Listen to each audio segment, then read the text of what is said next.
concept of virtual fence is quite simple. Manage livestock grazing without physical fences. Although it was first developed back in the 1980s, it is only recently that virtual fence has become practical to use on working ranches.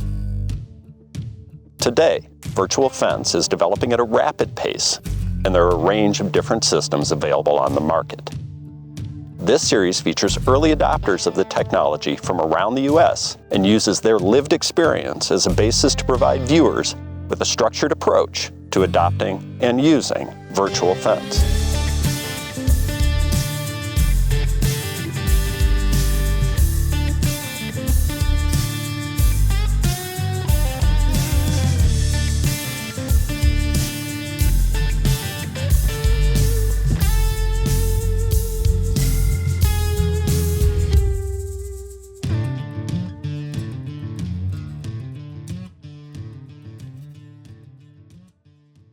We don't know the true potential of all this yet.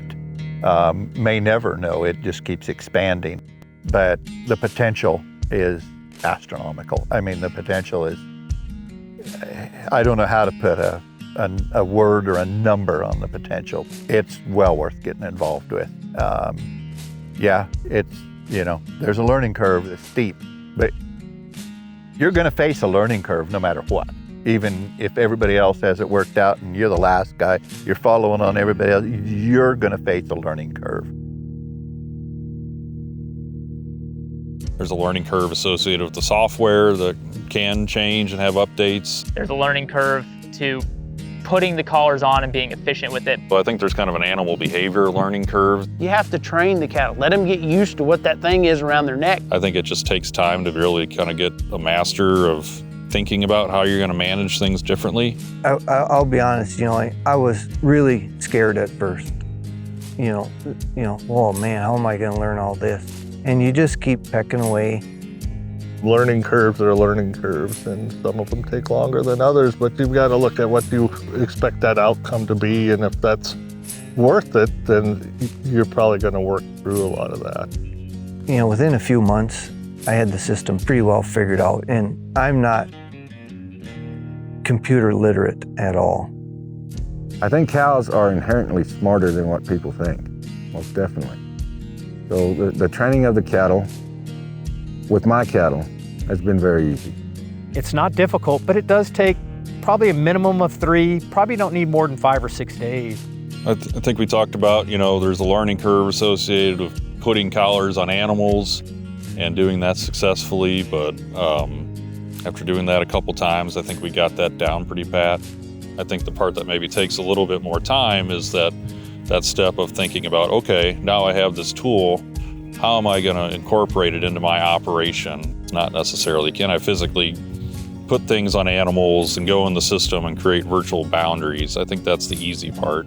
It's not setting it up, it's not getting the training done, it's not understanding the software. That's really the time commitment of thinking about things differently, that now if I could put animals anywhere, whenever, what am I gonna do with that?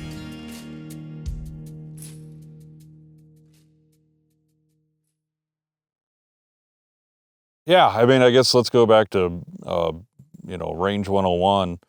I think for anything, key before you even think about purchasing virtual fence, before you even go down the road is, so what is your management goal or objective, or what's your performance gap? What's that one thing that you're not achieving on your ranch, or what's your objective? Because I think before anything you need to know is there acres of this big pasture that aren't getting grazed at all, and I want to be able to get cattle up there to be able to utilize that grass? Is there an ecological objective that I'm interested in?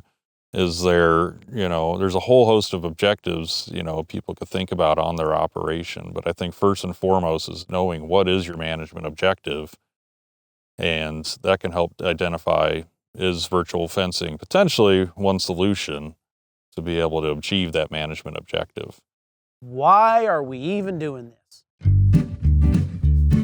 Goal number 1 was cattle containment. The first and foremost objective was to enable that rotational grazing. Doing more with less, increasing your stocking rate. It all comes down to the dollars and cents in a lot of cases. Bringing livestock back to cropland. An increase in animal unit days is the end goal for us. Decrease in labor. Being able to handle cattle, move cattle with fewer people, less time, and more efficiently.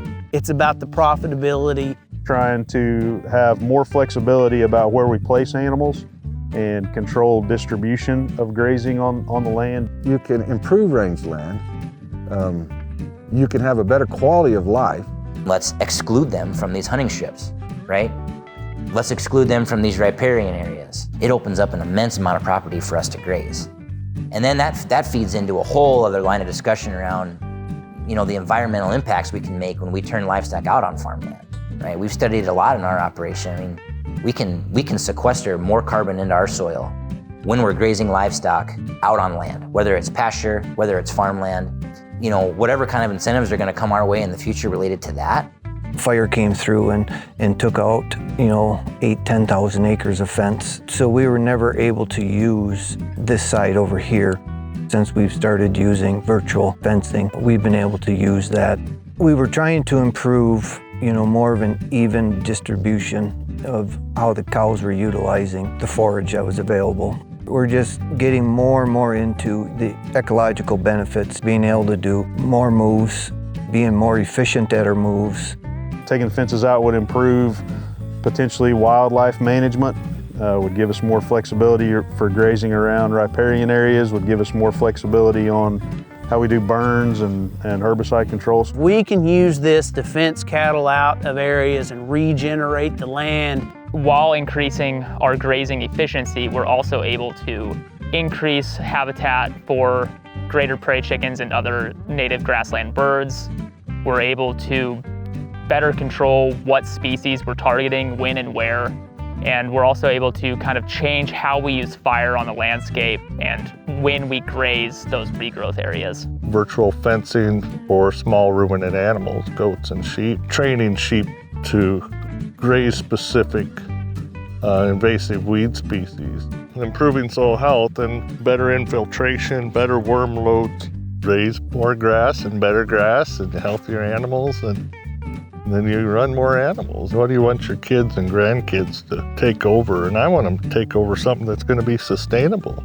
Now, I think it needs understood it's never going to be perfect.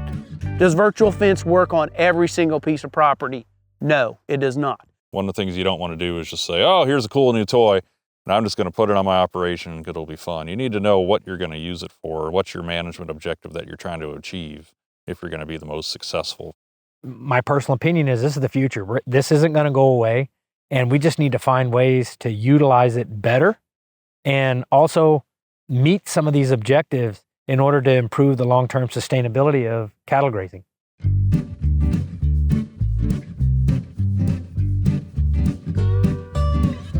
You don't know what you're getting yourself into. And I can see on that screen, right where those cows are. It would be interesting to see if a coyote gets after them, if it'd go after that collar.